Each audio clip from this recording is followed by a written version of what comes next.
स्वागत है NF news पर। मैं हूं आपके साथ रोहित।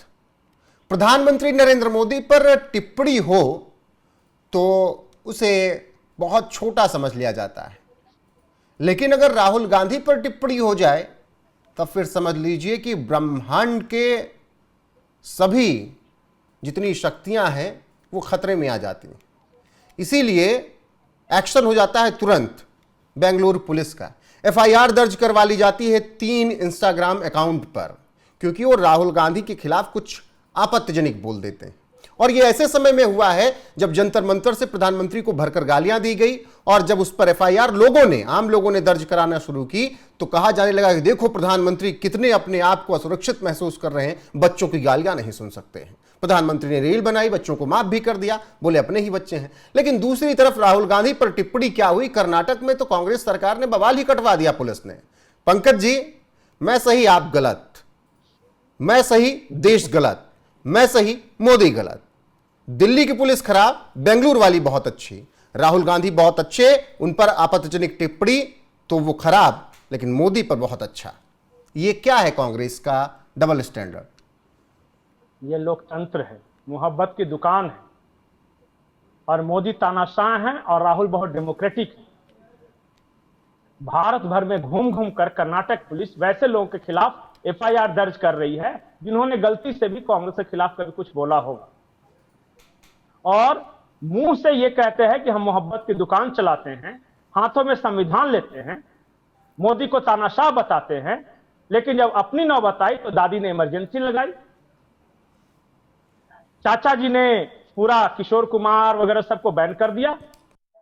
और ये जो राहुल जी हैं, और इनका जब राज आया तो आंध्र प्रदेश, तेलंगाना से लेकर कर्नाटक तक और कर्नाटक से लेकर हिमाचल तक देश भर में घूम घूम कर वैसे पत्रकारों को, वैसे सोशल मीडिया इन्फ्लुएंसर्स को उठा उठा के जेल में डाल रहे हैं।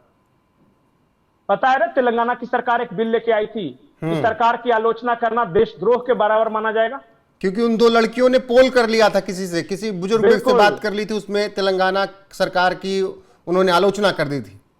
बिल्कुल बिल्कुल, और आलोचना करने के बाद कानून ही बदलवा दिया। ये है कांग्रेस, असली कांग्रेस यही है। बाकी तो सब हल्के, हम लोग तो कोई क्या बोलेंगे। अरे आपको टैग दे देंगे गोदी मीडिया का, कोई फर्क नहीं पड़ता। सच्चाई यह है, पता है कि इस देश में एक दरबारी मीडिया हुआ करता है, एक लोधी मीडिया हुआ करता है, जो कि मंत्रिमंडल बदलवाता था। ये लोधी वंश वाला है क्या? टेप देखा है, नीरा राडिया वाला देखा है ना? बिल्कुल, बहुत अच्छे से याद है, सब याद है ना क्या क्या बात हुई थी उसमें। बरखा दत्त वाली, जी आपको खड़े खड़े इंफॉर्मेशन मिनिस्टर बना देंगे, ये चलता रहता था। वो भी आज कहते हैं कि हम ही न्यूट्रल हैं। अरे वाह, डिफेंस दलालों के यहां पार्टियों में शामिल होने वाले भी न्यूट्रल आज कहते हैं खुद को। जो प्रेस क्लब ऑफ दिल्ली में हम तो वहां आंख के सामने देखे हैं, काले रंग की गाड़ी आती थी, सफेद कपड़ा पहने हुए ड्राइवर आता था, और हमारे कुछ वरिष्ठ पत्रकार तन के जाते थे पीछे की सीट पर, और रात भर अय्याशी चलती थी। वो भी आजकल कह रहे कि हम भी न्यूट्रल ही हैं। नाम लूंगा ना तो भावना बेनहात हो जाएगी उनकी। वो भी न्यूट्रल हैं।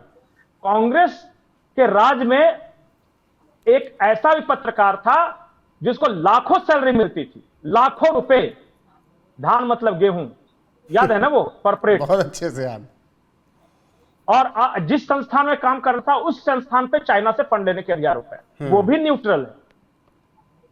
और कर्नाटक की सरकार ने घोड़े छोड़ रखे हैं। ये बताइए, वो जो जुबैर है सब कर्नाटक में रहता है। ये जो आप जो कॉमेडियन बता रहे हैं ना, वो बड़े पेट वाला जो अनशन पे नहीं बैठा, वो भी कर्नाटक में। मैं उसका नाम लेना भी नहीं चाहता, सब समझ जाते हैं मैं किसके बारे में बात कर रहा हूं। कर्नाटक आजकल उन लोगों के लिए अड्डा बना हुआ है। बंगाल अब नहीं है ना अड्डा, बंगाल से तो बुरिया बिस्तर बन गया। यही बात है, पहले बंगाल में ये सब भाग के जाते थे, अब कर्नाटक में जाते हैं। और सुने हैं कि डीके शिव कुमार के पास पैसा है बढ़िया है, तो इन लोगों का घर वर सब चल जाता है बढ़िया। नहीं, केरल भी अब एक ऑप्शन हो गया है। याद हो तो केरल में सरकार आई तो केरल हाउस में एक युवा नेता जबरदस्ती है, मुझे रूम चाहिए, मेरी सरकार है। वो लेकिन वहां थोड़ा सा language problem sir, 100% literacy sir, इसलिए बेंगलोर ठीक है सर। बेंगलोर में सब फैसिलिटी है सर। ये हाल है। इन लोग आज बताइए, सोशल मीडिया पे राहुल गांधी के बारे में आलोचना लिख दिया। अगर ऐसे एफआईआर होने लगे ना, तो नरेंद्र मोदी जी के बारे में तो देखा ना, उन्होंने खुद आके माफ करना पड़ा उनको कि जाने दीजिए बच्चे हैं।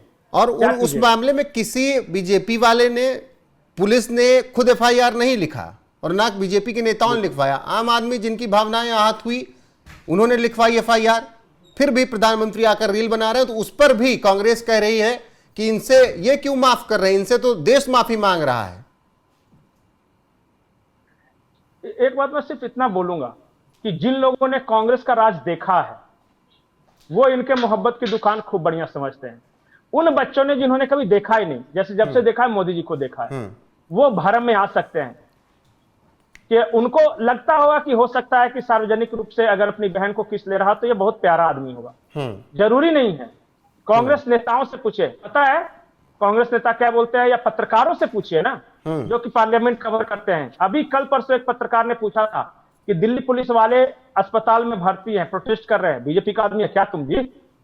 बोला था ना वो, क्या आप बीजेपी के आदमी है? ये है इनकी डेमोक्रेटिक वैल्यूज। हर कोई बताता है कि बहुत अकड़ू है, बात नहीं करता किससे, अपनी पार्टी के नेताओं से बात नहीं करता। उन्हीं पार्टी के एक नेता कह रहे थे कि क्या कहते हैं, पुलिस वाले सैलरी किस बात की लेते हैं, इसी बात की तो लेते हैं, मार खाने की। अच्छा, हाँ, एक बार सिक्योरिटी वही पुलिस वाले अपना हटा दें। पापा जी गए, दादी जी गए और फिर पुलिस वालों को गाली दे रहे, बताइए।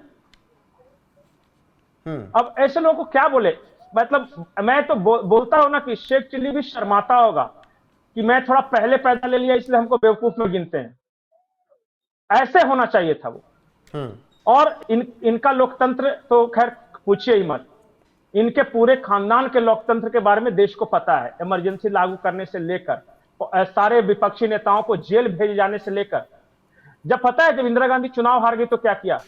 हर नेता चुनाव हारता है तो क्या करता है? शहर स्वीकार करता है, एक आध दिन हो हल्ला करता है, एक आध इल्जाम लगा लेता है, इससे ज्यादा क्या करेगा? चुनाव हारी, कोर्ट गया, मतलब उस चुनाव को ही खारिज कर दिया ताकत लगा के। कोर्ट गए राजनारायण जी, कोर्ट का फैसला आया कि नहीं इंदिरा गांधी हारी हैं, तो उन्होंने कहा कि कोर्ट का फैसला मानेंगे नहीं, इमरजेंसी लगा दो। सारा कोर्ट का फैसला नल एंड वॉइड। पता है इनके पिताजी ने क्या किया? सुप्रीम कोर्ट का फैसला आया शाहबानो वाले केस में, पलट दिया। सुप्रीम कोर्ट के फैसले को पलटने के लिए संविधान में संशोधन कर दिया। संविधान संशोधन होता इसलिए था ताकि इनकी चलती रहे। ये भी लोकतंत्र की बात करते हैं, व्हाट ए जोक। लेकिन तानाशाह मोदी है, लेकिन तानाशाह मोदी है। बोलते तो यही है। अभी इनकी सरकार थी ना महाराष्ट्र में, चित्रालय है ना वो अभिनेत्री मराठी फिल्मों की, हाँ। एक सोशल मीडिया पोस्ट को सिर्फ लाइक कर दिया था, बेचारी ने लाइक कर दिया था, 4 महीने जेल में रही। सोशल मीडिया पोस्ट को लाइक करने की कितनी बड़ी सजा। और ये भी कहते हैं कि हम भी डेमोक्रेसी। और मोदी तानाशाह है क्योंकि एक पूरी की पूरी फौज दिन रात लगा के रखी है उनको गाली देने के लिए। अगर मोदी तानाशाह होता ना तो उनकी मां को गाली देके ये बाहर नहीं घूम रहे होते। मोदी तानाशाह होता तो ये रवि अभिसार, अजीत अंजुम, फरखा दत्त, ये 1000 की लिस्ट है, वो सब इस तरह घूम घूम के पैसे नहीं कमा रहे होते। मोदी अगर तानाशाह होता ना तो जाके देख ले तानाशाह कैसा होता है। यहां भर पेट गाली दो, शाम को बढ़िया कॉफी शॉप और बढ़िया वाइन शॉप में जाओ और दारू पियो, और उसके बाद कहो मोदी तो तानाशाह है जी, चलो डार्लिंग चलते हैं घर। ये है लाइफस्टाइल।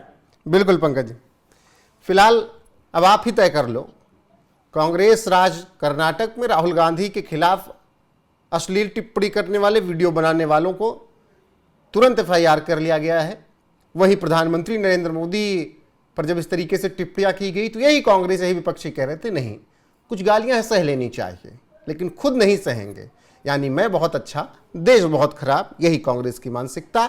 आपकी राय क्या? कमेंट सेक्शन में जरूर बताइएगा। बने रहेगा हमारे साथ लगातार। नमस्कार।